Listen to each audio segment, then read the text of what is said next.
Nigel Farage, thank you for joining us today on GB News. You saw Shabana Mahmood's statement yesterday in the House of Commons. Are you worried she's eating your lunch? Oh, I've heard that phrase before. You know, do you remember when David Cameron promised a referendum? That's it. It's all over for UKIP. We won the European elections the year afterwards. No, and all she does is validate our position. I mean, particularly with the rhetoric that she was using. Look, I wish her well, but I just don't see. Do you really, though? Will you support her? The Tories will support her measures. Will you vote for those measures they announced yesterday? Well, I'll vote for measures if I think they're actually going to work. So will you vote for her measures? No. I'll vote for them if I think they're going to work. Let's see how it all gets amended. And let's bear in mind that all the while we have the Human Rights Act, all the while we're signed up to the ECHR, all the while we have the judges and the judiciary in our post-Blair world that we've got. Would I vote for something that I don't think can work? Unlikely. Do you want her to succeed in dealing with the small boats crisis? I'd love a British government to control our borders, make us wealthy. Yeah. And I wouldn't need to bother them, would I? I only ask that because some very senior Labour figures tell us that you don't want them to succeed. Because the reason is this. Yeah. If they fail, it makes the case for ECHR withdrawal. Yeah, listen, you've got to remember, you're dealing with those people. You're dealing with Oxbridge careerists. I'm not. I don't need this job. I'm doing this because I believe I can make a difference. You want them to fail so you can become PM in 2029. That's your mindset. That's how you all think. I'm not like that. That's how they think. Well, of course they do, because they're all from the same circle of people. So you believe in national interests. I am in politics to do something, not to be something. And if they do all of it in the next few years, I won't personally be needed. You'll retire happily. That's nonsense. But you know it's not going to happen.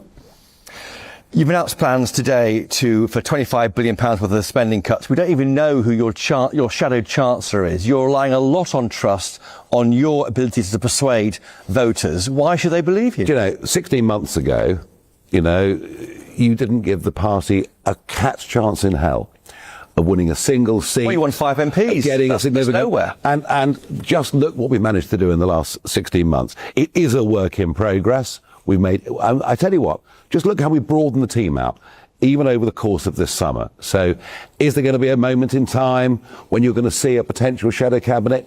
Yes. When? Are we? Not today. Why not today? Because you're relying on... We're all here trusting you believe what you're saying. Well, why should we believe you? The Labour Party have had 130 years. The Tories have had 200 years.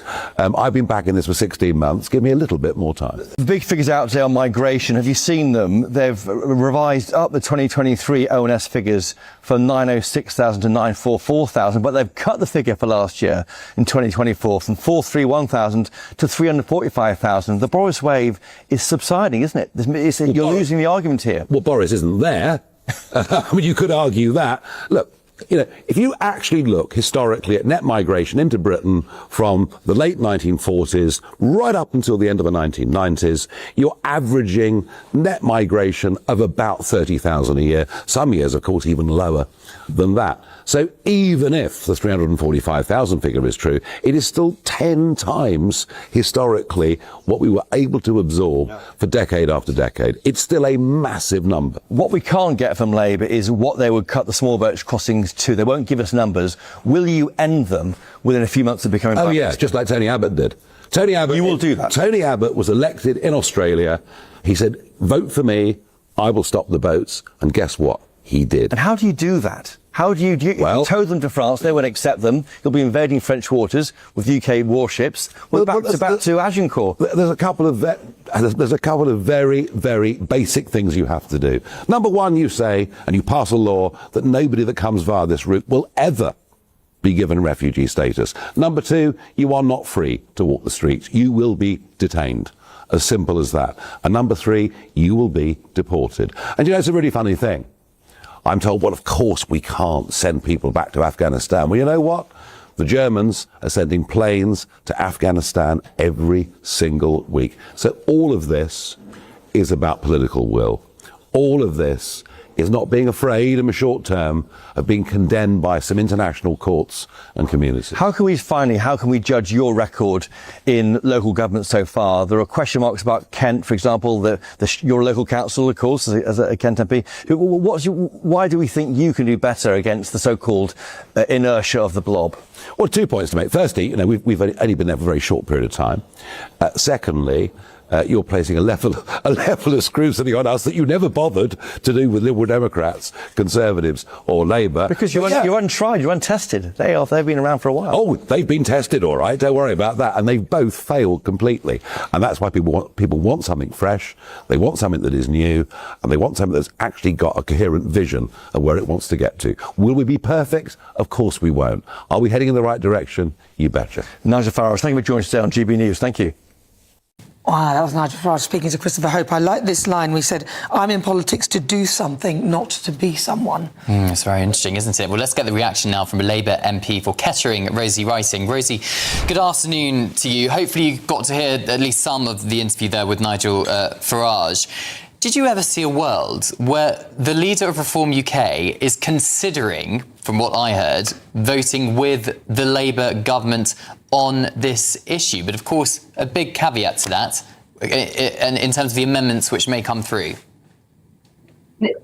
Everyone has known that the asylum process has not been working. I hear it from my constituents all the time. In fact, it's probably one of the top issues that's raised with me, both in my inbox and on the doors. So I think if as a Labour government is addressing those issues, as we said we were going to in our manifesto, it's not surprising to me that he would want to support that, as I think he should. I think things like this should be supported cross-party, as there is an understanding across the board that this needs to be fixed. We need to have a fair and transparent system for people coming in to our country. But what I don't agree with what Nigel Farage just said is that this is something about us.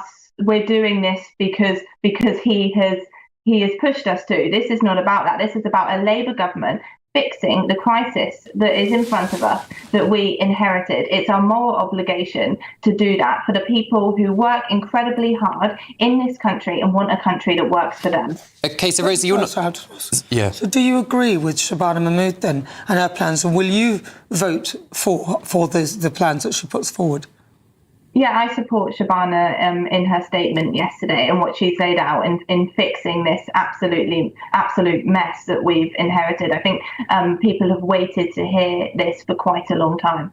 But one of the things she said was about confiscating jewellery. If it's up to the value they've got, No, I think she categorically said yesterday and made really clear that we will not be removing jewellery. There's talk about assets. I think there was a story came out about an individual who had an Audi and was on welfare. That isn't fair. That's not what we want. But jewellery is very separate. And we've categorically said, and I'm glad you asked me this actually, because I think it's important to clarify that we will not be removing people's jewellery on the border. What if they've got a Rolex? Well, like a jewellery holds sentimental value for a lot of people, and we've said assets, yes. I mean, British people their assets are looked at when it comes to welfare, so it's right that we look at that. But jewellery can be quite sentimental and personally, and we've said that we won't be doing that.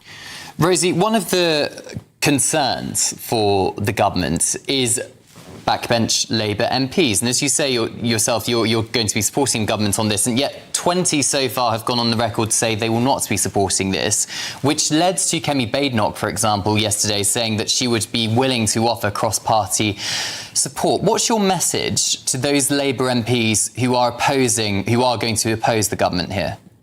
Well, I hear rhetoric, from the Green Party and individuals kind of pretending this issue doesn't exist.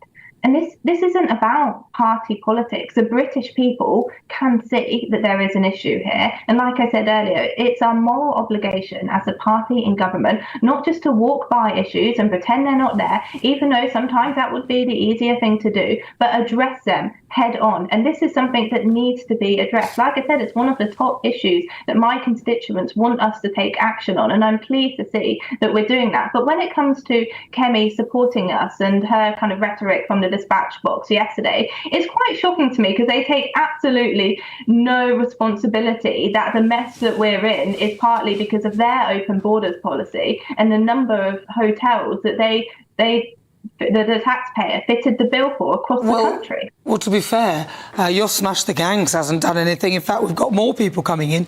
And you guys dipped Rwanda, which you're now probably needing a third place, or return hubs, as you're calling them.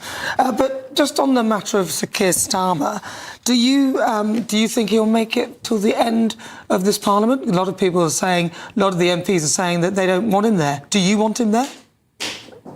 what people in Kettering elected me to do, and what the people of the country elected the government to do, is to get on with the day-to-day issues of fixing this country and making it work better for the ordinary people. And I think of those people every single day when I come into Parliament.